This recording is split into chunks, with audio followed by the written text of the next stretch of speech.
성경 말씀 예레미야 6장 16절에서 21절입니다. 함께 합독하시겠습니다. 나 주가 말한다. 나는 너희에게 일렀다. 가던 길을 멈춰서 살펴보고 옛 길이 어딘지 가장 좋은 길이 어딘지 물어보고 그 길로 가라고 하였다. 그러면 너희의 영혼이 평안히 쉴 곳을 찾을 것이라고 하였다. 그런데도 너희는 여전히 그 길로는 가지 않겠다고 하였다. 난 또 너희를 지키려고 파수꾼들을 세워놓고 나팔 소리가 나거든 귀담아 들으라고 가르쳐 주었으나 너희는 귀담아 듣지 않겠다고 하였다. 문 민족아 들어라. 온 회중아 똑똑히 알아두어라. 내 백성에게 어떤 일이 일어날지를 보아라. 땅아 너도 들어라. 내가 지금 이 백성에게 재앙을 내린다. 그들이 이처럼 사악한 생각을 하였으니 이것은 그들이 받아 마땅한 벌이다. 그들이 나의 말을 귀담아 듣지 않으며 나의 율법도 무시하였기 때문이다. 스바에서 들어오는 향과 먼 땅에서 가져오는 향료가 나에게 무슨 소용이 있느냐. 너희가 바치는 온갖 번제물도 싫고 온갖 희생제물도 마음에 들지 않는다. 그러므로 나 주가 말한다. 내가 이 백성 앞에 걸림돌들을 숨겨 놓겠다. 모든 돌에 걸려 넘어지게 하겠다. 아버지와 아들이 다 함께 넘어지고 이웃과 그 친구가 다 함께 멸망할 것이다. 아멘. 이 시간에는 악한 생각의 결과는 재앙이라는 제목으로 말씀을 전하겠습니다. 참 다사다난한 지난 한 주였습니다. 여러분들도 많이 놀라셨을 것 같고, 그런데 정말 우리 믿는 자들이 기도를 많이 해야 될 것 같습니다. 우리나라가 어떤 방향으로 지금 앞으로 펼쳐질지 아무도 예측을 하지 못하고 있습니다. 나라가 안정이 돼도 세계적으로 힘들기 때문에 같이 다 연결이 되어 있기 때문에 우리도 같이 힘들 수밖에 없는데 그 상황 속에서 이렇게 뜻하지 않는 일이 생겼습니다. 그래서 저와 여러분들 기도 많이 했으면 하기를 간절하게 원합니다. 오늘 본문은 남유다를 향해서 하나님께서 심판하시겠다는 그런 예언의 말씀이에요. 그런데 하나님께서 얼마나 확고하게 말씀하고 계시는지를 우리가 한 절씩 읽으면서 느낄 수가 있었습니다. 하나님께서 예레미야 선지자를 통해서 오늘 본문을 말씀을 하시는데 이스라엘 백성들은 이렇게 선지자를 통해서 하나님께서 주시는 말씀, 이 나팔 소리를 듣지 않으려고 했습니다. 그래서 사람이 망하는 이유가 두 가지가 있어요. 하나는 말씀이 없어서 망하거나 하나는 말씀이 있지만 듣지 않아서 망하는 것입니다. 그러니까 하나님의 말씀을 몰라서 망하는 경우가 있고, 한 가지는 말씀을 이렇게 성경을 접하지만 그 말씀에 순종하지 않아서 망한다는 것입니다. 그래서 두려워할 것을 두려워할 줄 아는 것이 참 지혜인 것입니다. 여러분, 오늘 말씀에 올라와 있죠. 함께 잠언 1장 7절 말씀 함께 읽으시겠습니다. 잠언 1장 7절입니다. 함께 읽으시죠. 주님을 경외하는 것이 지식의 근본이오늘 어리석은 사람은 지혜와 훈시를 멸시한다. 아멘. 예, 주님을 두려워하면서 경외하는 것이 지식의 근본인데 어리석은 사람은 지혜와 훈계를 멸시한다는 것입니다. 성경을 보면 신명기 18장에서 30절까지를 보면요, 하나님께서 어떤 것이 복된 길이고 어떤 것이 멸망하는 길인지 저주의 길인지를 아주 구체적으로 하나님께서 말씀을 하셨습니다. 그래서 하나님께서 이 둘 길 가운데 너희들은 어느 길을 가겠느냐고 하나님께서 말씀하시죠. 그러니까 이스라엘 백성들은 하나님을 사랑하고 생명의 그 길을 가겠다고 그때는 모세 앞에서 약속을 합니다. 그렇지만 이스라엘 백성이 가나안 땅에 들어가서 그 약속을 전혀 지키지를 못합니다. 근데 이스라엘 백성뿐만이 아니라 저와 여러분도 약속을 지키지 못하는 경우가 참 많죠. 인간이 자기 힘으로 자기가 장담한 것에 대해서 약속을 지킬 수 있는 존재가 못 됩니다. 그러니까 인간이 약속을 지킬 수 있는 존재가 못 된다는 것을 하나님께서 아시기 때문에 아브라함과 그 언약을 맺으실 때, 그 횃불 언약을 맺으실 때 어차피 인간은 약속을 못 지키기 때문에 약속을 못 지킨 사람은 그 쪼개진 고기의 모양으로 쪼개지게 된다는, 그러한 말하자면 화가 미칠 것 같아서 하나님께서 그 쪼개진 고기 사이로 혼자 지나가지 않았습니까? 어떤 두 나라가 서로 어떤 조약에 대해 조약을 체결을 할 때 고대 근동 지방에서는 그 두 나라의 왕이 쪼개진 고기 사이로 이렇게 지나갔습니다. 그 약속을 확실히 지키겠다는 거예요. 그리고 안 지키면 이 고기처럼 내가 쪼개져 죽겠다. 이러한 것이었는데 하나님께서는 그 문화를 그대로 이렇게 보여주시면서 아브라함이 잠깐 잠든 사이에 하나님 혼자서 지나가셨다는 것입니다. 그분이 신실하신 분이시니까 약속을 어길 리가 없는데도 그분께서 아브라함이 다치기보다는 내가 차라리 약속을 어겼을 때는 내가 죽겠다. 그 마음으로 그냥 지나가신 것이죠. 그런 분이세요. 그래서 하나님은 우리가 약속을 지킬 수 없는 존재라는 것을 아시기 때문에 저와 여러분이 하나님 앞에 엎드려가지고 하나님께 전심으로 저희가 그 약속을 지킬 수 있는 능력을 주세요. 저는 지킬 수가 없습니다. 한순간도 저는 제 자신을 믿을 수가 없습니다 하고 하나님께 간구할 때 하나님께서 성령으로 임하시면서 강하게 능력을 우리에게 주시는 것입니다. 그래서 이스라엘 백성들은 하나님을 갈망하면서도 눈에 보이는 것에 마음이 빼앗겨가지고 하나님을 잊어버린 거예요. 여러분들 성경 읽다가요 잠깐 딴 생각하잖아요. 그러면은 눈은 여기 성경 앞에 성경을 보고 있지만 내용이 하나도 기억이 안 나죠. 여러분 오디오 성경 들어보세요. 켜놓고 이렇게 듣다가 잠깐 딴 생각하면 그 딴 생각한 사이에 어떤 내용이 지나갔는지 기억이 안 나요. 그래서 우리가 마음을 빼앗기면은 하나님은 온데간데 없어져 버리는 것입니다. 하나님이 내 심령 속에서 그냥 사라져 버린 것이에요. 그래서 하나님이 그들이 마음 깊은 곳에서 하나님을 어떻게 보면 내쫓은 것이죠.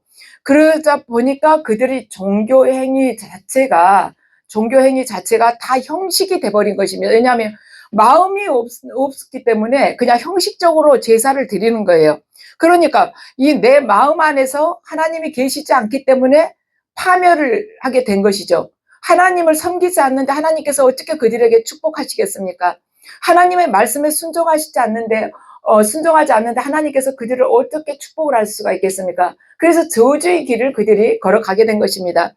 그래서 하나님께서 오늘의 이 말씀, 심판의 말씀을 주시는 것입니다. 자, 16절, 17절 말씀 다시 한번 읽으시겠습니다. 나 주가 말한다. 나는 너희에게 일렀다. 가던 길을 멈춰서 살펴보고 옛 길이 어딘지, 가장 좋은 길이 어딘지 물어보고 그 길로 가라고 하였다. 그러면 너희의 영혼이 평안히 쉴 곳을 찾을 것이라고 하였다. 그런데도 너희는 여전히 그 길로는 가지 않겠다고 하였다. 나는 또 너희를 지키려고 파수꾼들을 세워놓고 나팔 소리가 나거든 귀담아 들으라고 가르쳐 주었으나 너희는 귀담아 듣지 않겠다고 하였다. 아멘. 하나님께서 너희에게 일렀다. 가던 길을 멈춰서 살펴보고 옛 길이 어딘지, 가장 좋은 길이 어딘지 물어보고 그 길로 가라고 하셨다는 것입니다. 옛 길이라는 건 뭐예요? 사람들이 많이 걸어다니면서 이제 딱딱해진 길, 익숙해진 길이죠. 하나님의 말씀이 길이라는 것입니다. 하나님께서 이미 신명기에서 이 길은 축복의 길이고 이 길은 저주의 길이야. 레위기에서도 너희들 이 계명을 꼭 지켜야 돼 하고 주셨던 그 길이 바로 옛 길인 것입니다. 근데 이 이스라엘은 그 길로 가지 않겠다고 버틴 거예요. 그래서 하나님께서 많은 파수꾼들을 보내주셨죠.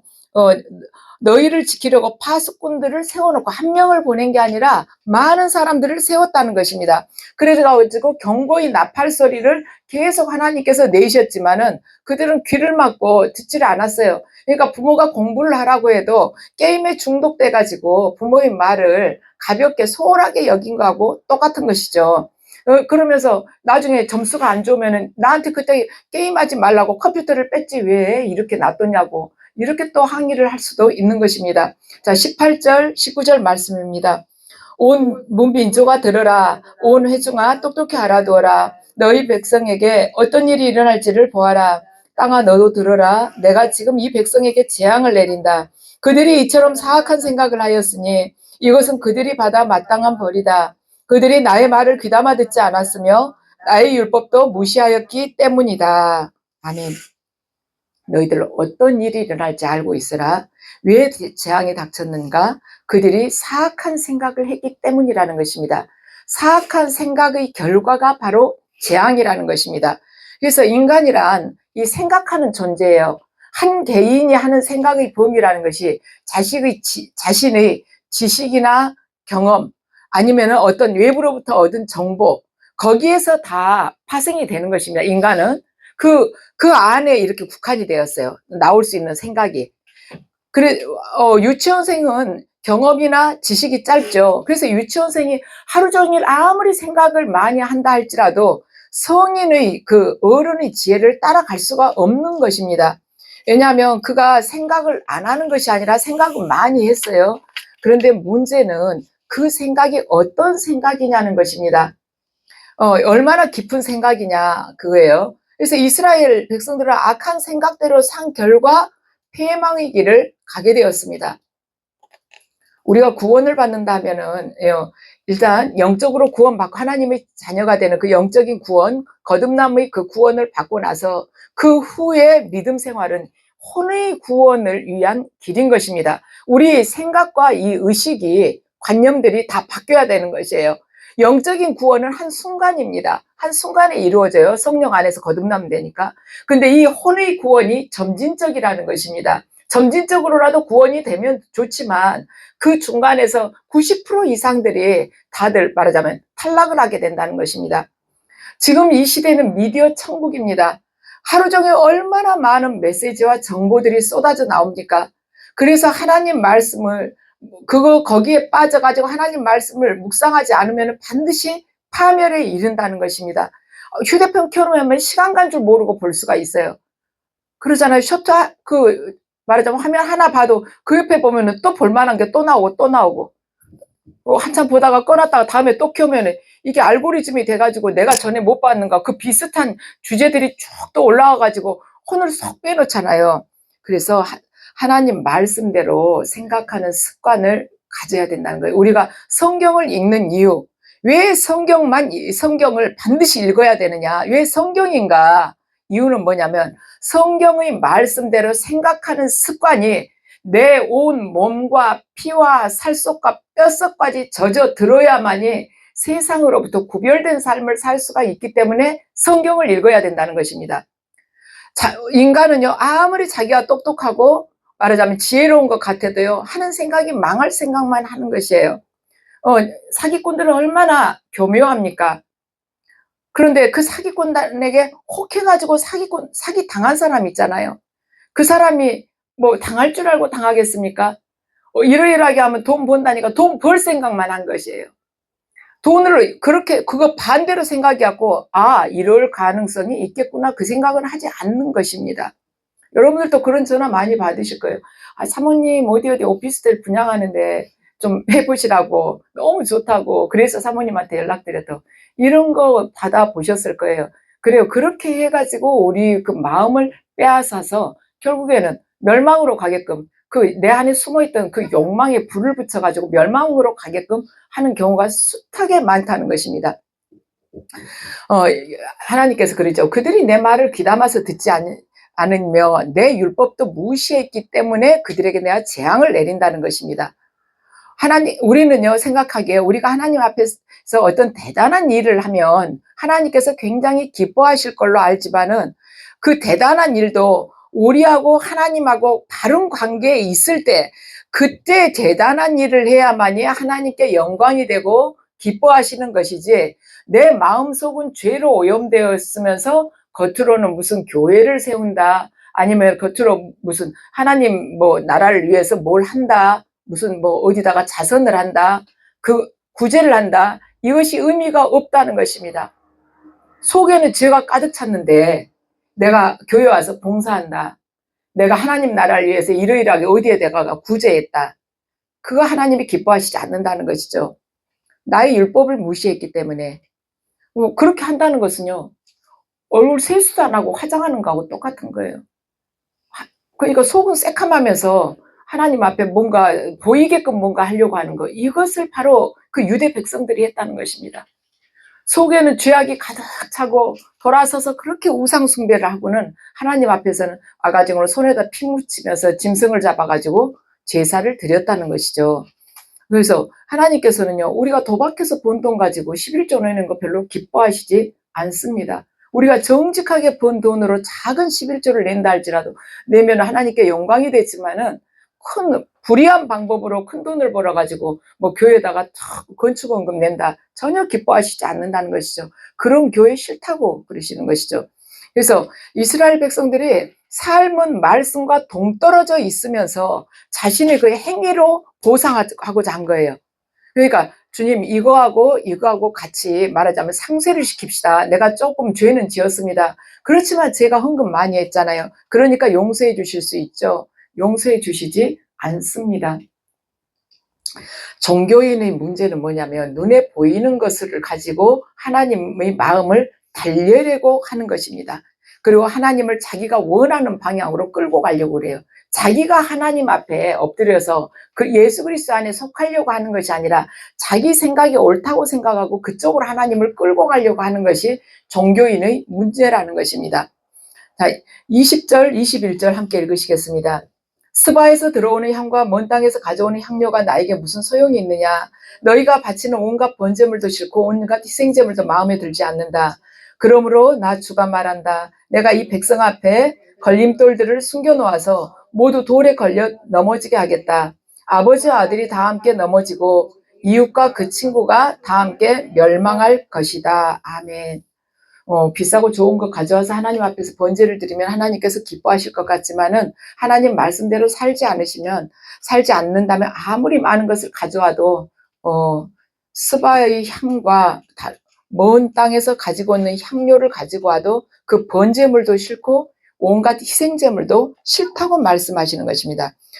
우리 이사야서 여러분들 올라와 있죠. 1장 11절 16절 말씀 여시고요. 함께 읽으시겠습니다. 주님께서 말씀하신다. 무엇하러 나에게 이 많은 제물을 바치느냐? 나는 이제 순양의 번제물과 살찐 짐승의 기름기가 지겹고 나는 이제 수송아지와 어린 양과 수염소의 피도 싫다. 너희는 씻어라. 스스로 정결하게 하여라. 내가 보는 앞에서 너희의 악한 행실을 버려라. 악한 일을 그치라. 아멘. 하나님 뜻 안으로 들어가면 되는데 하나님 뜻 안에 들어가서 순종을 하면 되는데 종교인의 속성은 뭐냐면 자기 욕심, 자기 생각, 자기 고집대로 하나님을 끌고 가려고 하는 것이 종교인의 문제라는 것입니다. 근데 하나님께서 그걸 싫어하신다는 것이죠.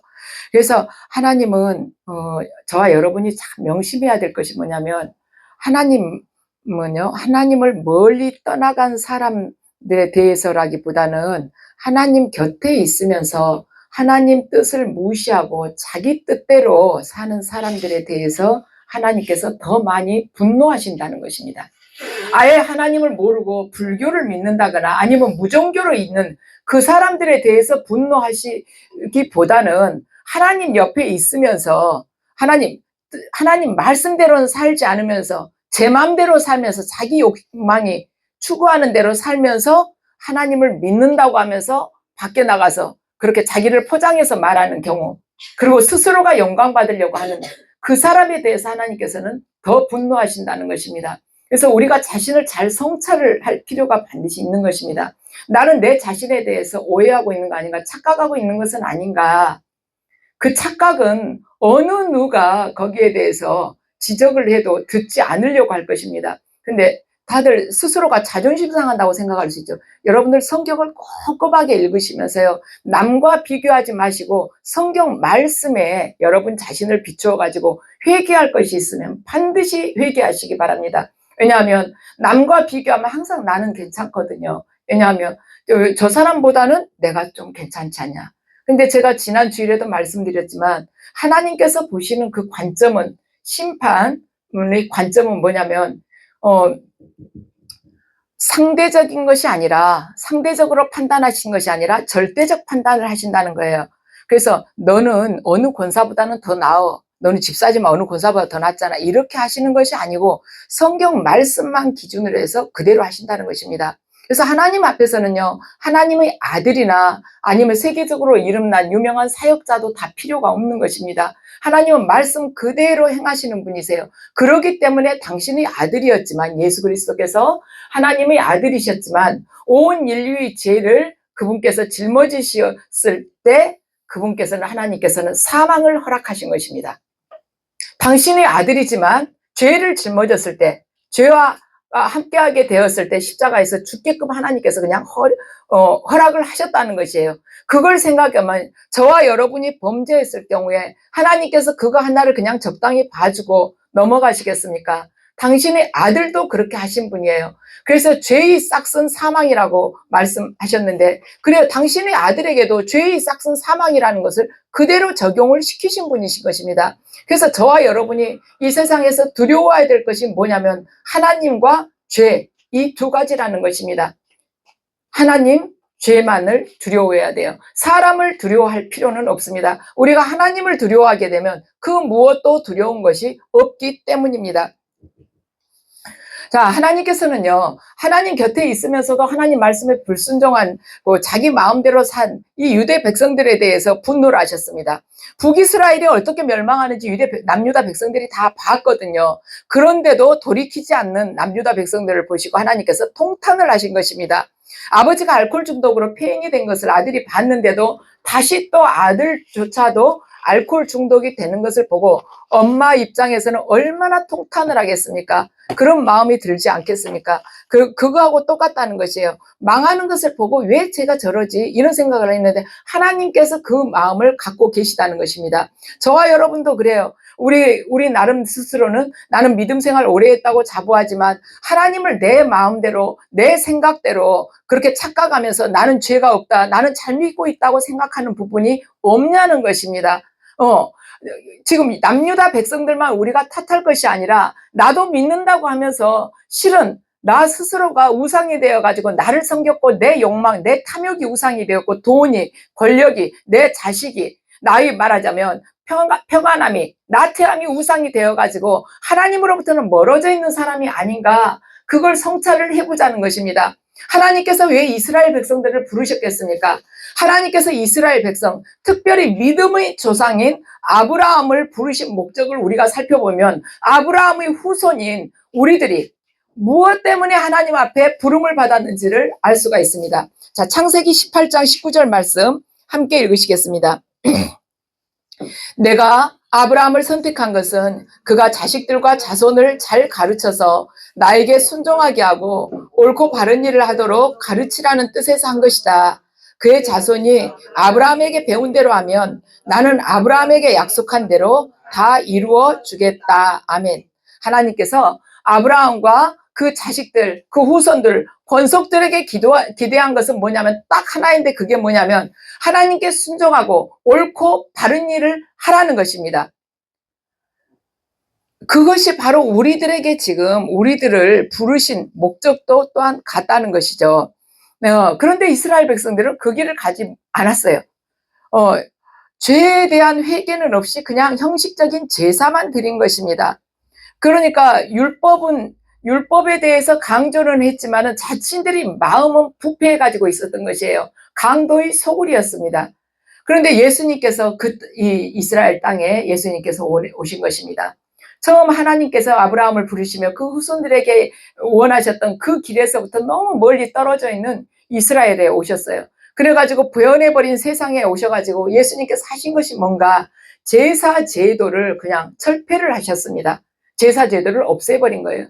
그분이 단 한 번 제물이 되심으로 해서 다시는 손에 피를 묻히고 짐승을 잡고 그리고 계속해서 죄 지을 때마다, 죄를 범할 때마다 짐승을 잡아가지고 번제를 드려서 하나님 앞에 드리는 그러한 제사 자체를 없애버린 것입니다. 그래서 그때 이스라엘에게 있어서는 제사는 형식이 되어버렸어요. 종교도 형식이 되었습니다. 사랑과 본질은 다 빠져버린 형식이 되어버린 그 가운데 예수 그리스도께서는 죄 문제를 해결하기 위해서 이 땅에 오신 것입니다. 하나님께서 그런 제물을 원치 않으신다는 것을 우리가 자꾸 잊어버리기 때문에 우리 시편 51편을 한번 읽어보죠. 나는 이만큼 오늘 헌금을 특별하게 더했는데 하나님께서 이 부분은 나에게 관대하게 하시겠지. 우리 자칫하면 그렇게 생각할 수도 있죠. 그런데 다윗이 얼마나 많은 제사를 드렸습니까?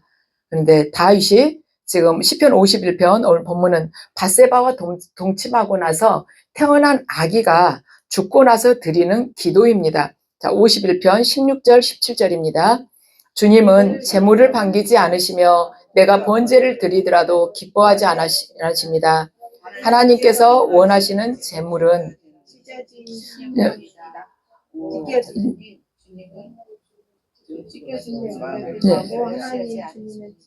찢겨진 심령입니다. 오 하나님, 주님은 찢겨지고 짓밟힌 마음을 멸시하지 않으십니다. 아멘. 하나님께서 원하시는 제물은 찢겨진 심령입니다. 주님은 찢겨지고 짓밟힌 마음을 멸시하지 않으십니다. 귀하게 보신다는 것이죠. 그래요. 하나님께 다윗이 얼마나 많은 제사를 지냈습니까? 그런데 하나님, 다윗이 이제 깨달은 것은 뭐냐면, 하나님께는 상한 심령, 통회하는 마음을 하나님께서 원하신다는 것을 깨닫게 된 것입니다. 거의 1년 가까이 다윗이 딱 밧세바와 간음하지 않은 것처럼 가만히 있었죠. 근데 나단 선지자가 와가지고 지적을 하지 않습니까? 다윗은 조용히 넘어갈 줄 알았어요. 그랬는데 나단 선지자가 하나님의 말씀을 전하는데 바로 찢겨진 심령을 원하신다는 것이에요. 자, 21절 말씀 함께 읽으시겠습니다. 오늘 21절요. 그러므로 나 주가 말한다. 내가 이 백성 앞에 걸림돌들을 숨겨놓아서 모두 돌에 걸려 넘어지게 하겠다. 아버지와 아들이 다 함께 넘어지고 이웃과 그 친구가 다 함께 멸망할 것이다. 아멘. 하나님 말씀 거절하고 세상이 옳다고 생각하면서 따라가는 사람은 이렇게 된다는 것이에요. 모두가 돌에 걸려서 넘어지고 아버지와 아들이 다 함께 넘어지고 이웃과 그 친구가 다 함께 멸망하게 될 것이라는 것입니다. 잠언 4장 23절 말씀 함께 읽으시겠습니다. 그 무엇보다도 너는 내 마음을 지켜라. 그 마음이 바로 생명의 근원이기 때문이다. 아멘. 마음이, 생명의 근원이 우리의 마음 속에 있다는 것입니다. C.S. 루이스는 이렇게 말을 했습니다. 우주에 중립적인 영토가 없다. 한 치의 땅도 매 초마다 하나님에 의해 소유권이 주장되거나 반대로 사탄에 의해 소유권이 주장된다. 우주에 중립적인 영토가 없다. 신앙생활에 있어서는 회색지대가 없다. 한 치의 땅도 매 초마다 하나님에 의해서 소유권이 주장되거나 반대로 사탄에 의해서 소유권이 주장된다. 이 한 치의 땅이라는 것은 한 영혼 한 영혼을 말하고 있습니다. 그러니까 한 영혼마다 매 초마다 하나님의 자녀가 되든지 아니면 사탄이 종이 되든지 이렇게 소유권이 주장이 된다는 것입니다. 하나님께서 소유하시든지 아니면 사탄이 소유가 되어 있든지. 그래서 우리가 신앙생활할 때 미지근한 신앙생활을 하는 그 상태에서는 사탄이 종이 되어 있는 것이지 중간지대는 없다는 것입니다. 영의 세계에서 빛 아니면 어둠이잖아요. 빛에 속하는 자 아니면 전부 다 어둠에 속한 것이죠. 예수 그리스도께서 빛으로 왔지만 세상은 악하기 때문에 그걸 보지 못했다 하잖아요. 세상은 너무나도 어둠 속에 있었기 때문에 빛 아니면 어둠밖에 없는 거예요. 그래서 저와 여러분이 각성을 해야 될 것이 뭐냐면은 미지근하게 적당하게 한다 해서 하나님의 자녀로 속해 있다고 생각을 하면 안 된다는 것입니다. 나 한 번 구원받았으니까 끝까지 구원이지. 이렇게 구원파 같은 생각을 해서는 안 된다는 것입니다. 여러분 계시록을 읽어보면요. 생명책에서 지워버리겠다 하고 예수님께서 그 7교회 중 한 교회에다가 말씀을 하십니다. 생명책에서 지워버리겠다. 써져 있지만 너를 내 자녀로 인정하지 않겠다는 것, 지운다는 것은 그냥 없애버리겠다는 것입니다. 그래서 우리는 지옥 하면은 구태의연한 이야기다. 아니죠. 지옥이 분명히 있습니다. 예수님만큼 지옥에 대해서 자주 말씀하신 분이 없습니다. 예수님이 있다고 하셨어요. 그분이 있다 하셨으니까 반드시 있는 것이죠. 여러분 계시록 9장 4절 말씀 함께 읽으시겠습니다. 그것들은 땅에 있는 풀이나 푸성기나 나무는 하나도 해하지 말고 이마에 하나님의 도장이 찍히지 않은 사람만을 해하라는 명령을 받았습니다. 이거 마지막 심판 때 나온 말씀이죠. 천사들이 나팔을 불고, 나팔을 불었는데 하늘에서 말하자면 땅에 떨어진 별이 하나 있었어요. 그런데 거기서 그 별이 아비소스를 여니 거기에서 큰 용광로가 나와가지고 이렇게 해와 하늘이 연기가 나오면서 구덩이에서 연기가 나오면서 어두워졌다는 것입니다. 그리고 그 연기 속에서 메뚜기들이 나와가지고 땅에 퍼졌다는 것이에요. 그런데 그 메뚜기들이 나와가지고 땅에 퍼졌는데 그 메뚜기들은 땅에 있는 풀이나 푸성기나 나무는 하나도 해하지 말고 이마에 하나님의 도장이 찍히지 않은 사람만을 해하라는 명령을 받았다는 것입니다. 그래서 이 말씀을 가만 보면요, 우리는 육의 눈으로 보면은요, 이마를 보면 아무것도 없죠. 그런데 영적인 눈으로 보면 영적인 존재가 봤을 때, 하나님이나 사탄이 봤을 때는요, 인을 받은 것이 있다는 것입니다. 하나님의 자녀라면 이마에 하나님의 인, 성령으로 인치신 그게 있고 사탄이 종이 되어 있다면 사탄이 인을 받아져 있다는 것이에요. 그러니까 심판 때 사탄이 인을 받은 사람들을 지금 치라는 것입니다. 자, 9장 6절 말씀 함께 6절 말씀 함께 읽으실까요? 9장 6절입니다. 계시록 9장 6절 나와 있죠. 그 기간에는 사람들이 죽으려고 애써도 죽지 못하고 죽기를 원해도 죽음이 그들을 피하여 달아날 것입니다. 아멘.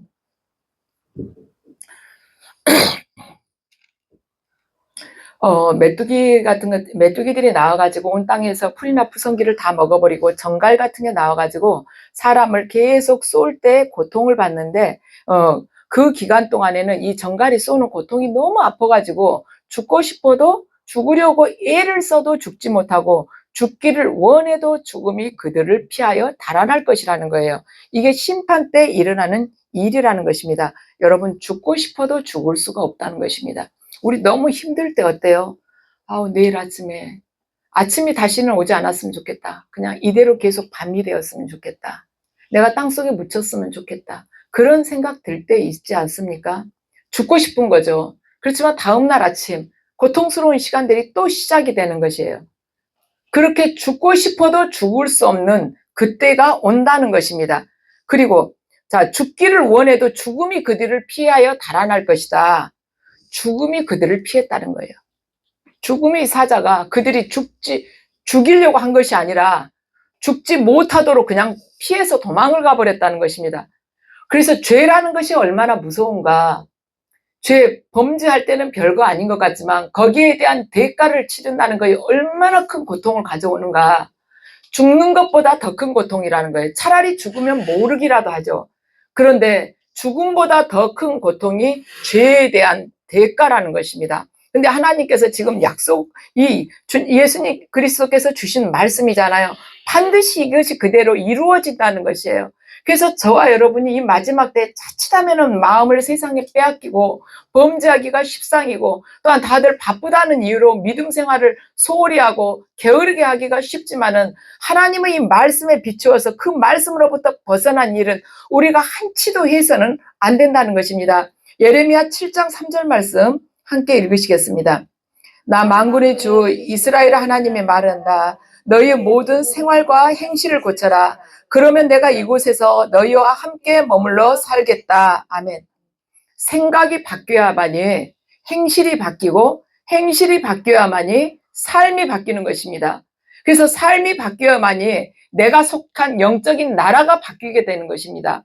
그래서 우리가 구원받은 후 걸어가는 광야의 삶은 혼의 구원을 위한 그 여정이라는 것입니다. 광야의 삶을 누가 원하겠어요? 그런데 하나님께서는 우리가 그 애굽이라는 그 세상 속에서, 과거의 그 죄악된 세상 속에서 가지고 있었던 그 애굽적인 사고방식, 그것을 다 뽑아내기 위해서 광야의 시간을 허락하신다는 것이죠.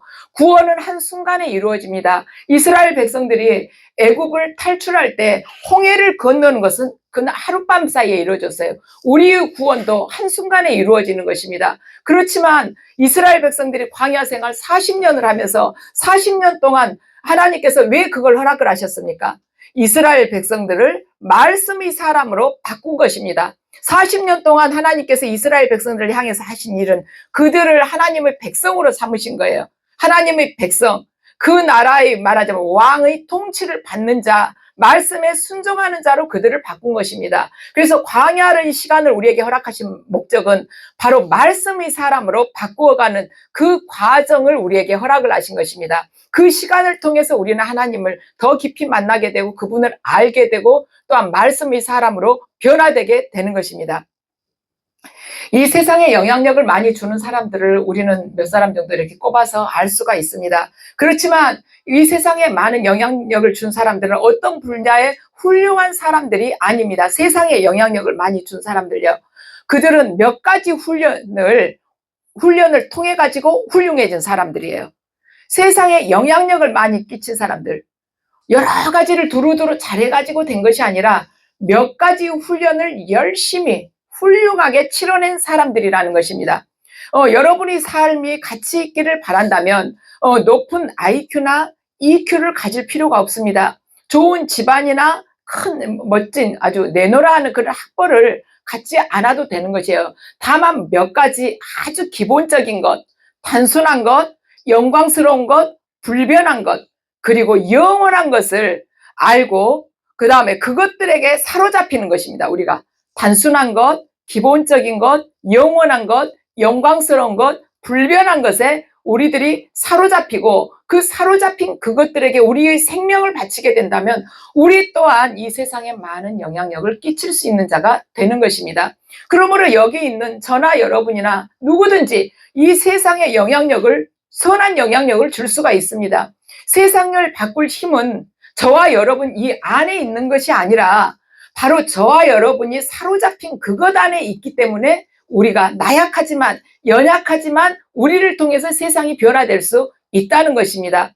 그래서 저와 여러분이 각자의 생각이나 마음에 함몰되어서 어둠에 갇혀서 분별하지 못하는 어리석음을 범하지 말고 오직 성경 말씀을 기준으로 분별해서 살아감으로써 성경 말씀을 확증하는 삶, 그 삶을 살아가서 예수 그리스도께서 십자가에서 죽으시고 부활하심으로 우리에게 남겨주신 그 유업을 넉넉하게 누리자는 것입니다. 우리는 지난주에 봤습니다. 말씀에서 벗어나면 얼마나 큰 일이 온 나라가 이렇게 뒤집어질 수 있는가를 보았어요.